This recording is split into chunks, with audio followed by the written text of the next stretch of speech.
केंद्रीय मंत्री अश्विनी वैष्णव है हमारे साथ। सर, आज एक बड़ा फैसला केंद्र सरकार ने लिया है। क्या है ये बड़ा फैसला और देश के लिए कैसे काम आने वाला है?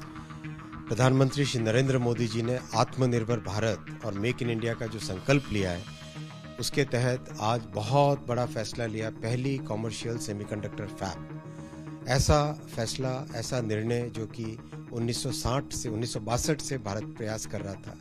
कई बार प्रयास हुए, 1962 में, 1970 में, 1984 में और 2007 में, 2011 में। आज प्रधानमंत्री जी की निर्णायक डिसीजन मेकिंग के कारण, डिसाइसिव लीडरशिप के कारण फैसला हो पाया। पहली सेमीकंडक्टर फैब टाटा और ताइवान के पावर चिप्स के कोलैबोरेशन से बनेगी धोलेरा में।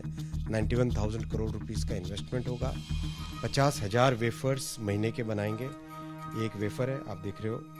एक वेफर में करीब 5,000 के आसपास चिप्स होती हैं एवरेज। तो इस प्लांट से, बहुत बड़ा प्लांट ये रहेगा, 300 करोड़ चिप्स बनेंगी साल की।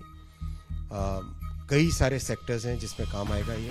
आप जानते हैं कि सेमीकंडक्टर एक फाउंडेशनल इंडस्ट्री है। डाउनस्ट्रीम बेनिफिट्स इसके बहुत सारे होते हैं। पावर मैनेजमेंट में, टेलीकॉम में, इलेक्ट्रिक व्हीकल में, डिफेंस में, ऑटोमोबाइल में, कंज्यूमर इलेक्ट्रॉनिक्स में, डिस्प्ले में, इन सब सेक्टर्स में इसका उपयोग होगा। दूसरा बड़ा फैसला किया आज, आसाम में एक बड़ा सेमीकंडक्टर यूनिट बनेगा जो कि 27,000 करोड़ रुपए के इन्वेस्टमेंट से बनेगा।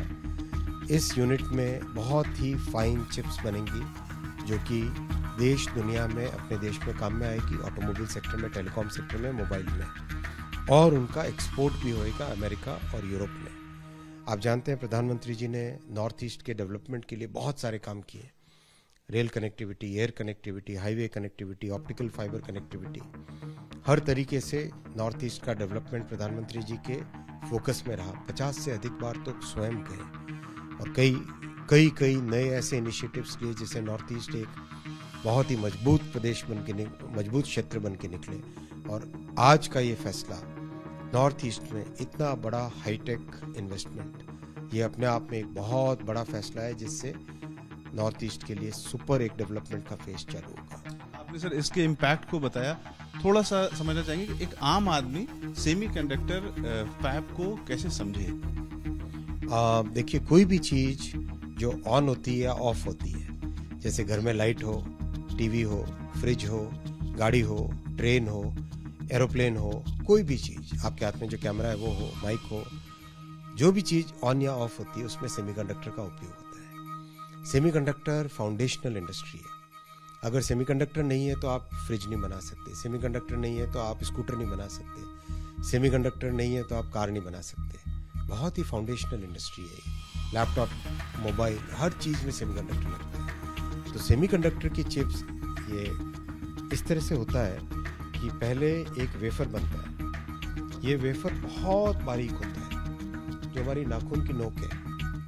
इस नाखून की नोक से 1,00,000 गुना, नाखून की नोक से 1,00,000 गुना बारीक होता है इसके ऊपर काम, वेफर के ऊपर। और जब वेफर के ऊपर काम होता है, उसको इतनी बारीक चीज को लाके फिर उसको चिप में बनाया जाता है। वो चिप अपने आप में फिर कई तरह के सर्किट में लगती है। जैसे आप देखेंगे, ये है छोटी सी चिप, ये आप देख रहे हैं बीच में जो है, ये चिप है और ये पूरा सर्किट है। अब ये सर्किट जाके किसी न किसी चीज में लगता है। ट्रेन में लगेगा, मिसाइल में लगेगा, रॉकेट में लगेगा, फ्रिज में लगेगा, एसी में लगेगा, कार में लगेगा, स्कूटी में लगेगा, इस माइक में लगेगा। इस तरह से आगे इसका डेवलपमेंट होता है। तो ये भारत में बनना अपने आप में बहुत बड़ी उपलब्धि है। और पहला प्लांट माइक्रोन का बहुत अच्छी प्रोग्रेस चल रही है। आज के इन तीनों प्लांट से देश में कंप्लीट पूरा इकोसिस्टम तैयार है। कितना रोजगार इससे होगा? आम आदमी किस किस तरह से प्रभावित होगा? 26,000 डायरेक्ट रोजगार इन तीनों प्लांट से, केवल इन तीनों प्लांट से। उसके आसपास की इकोसिस्टम में बहुत सारा रोजगार होगा। करीब 1,00,000 इनडायरेक्ट रोजगार होगा। और साथ ही जो डाउन स्ट्रीम इंडस्ट्रीज आएगी, जैसे जहाँ पर सेमीकंडक्टर है वहाँ पे लैपटॉप मैन्युफैक्चरिंग होती ही होती है, जहाँ सेमीकंडक्टर है वहाँ पे सर्वर मैन्युफैक्चरिंग होती ही होती है, जहाँ सेमीकंडक्टर है वहाँ पे मोबाइल मैन्युफैक्चरिंग होती ही होती है। तो इलेक्ट्रॉनिक्स मैन्युफैक्चरिंग में बहुत बड़ा बूस्ट आएगा, उसमें भी बहुत बड़ा रोजगार इससे पैदा। वर्ल्ड मार्केट में भी हमारी स्थिति मजबूत होगी। हाँ बिल्कुल, वर्ल्ड मार्केट में आज भारत की बहुत बड़ी पहचान बनी है। प्रधानमंत्री जी की फॉरेन पॉलिसी में, इकोनॉमिक पॉलिसी से दुनिया में भारत को आज ट्रस्टेड ज्योग्राफी माना जाता है, ट्रस्टेड देश माना जाता है, ट्रस्टेड पार्टनर माना जाता है। तो ये जो ट्रस्ट शोरिंग है, ट्रस्टेड जगह में काम करो, ये जो पॉलिसी आज दुनिया भर में, उस पॉलिसी में भी इसका बहुत बड़ा उपयोग है। बहुत शुक्रिया sir. Ravikant, ABP news, Delhi.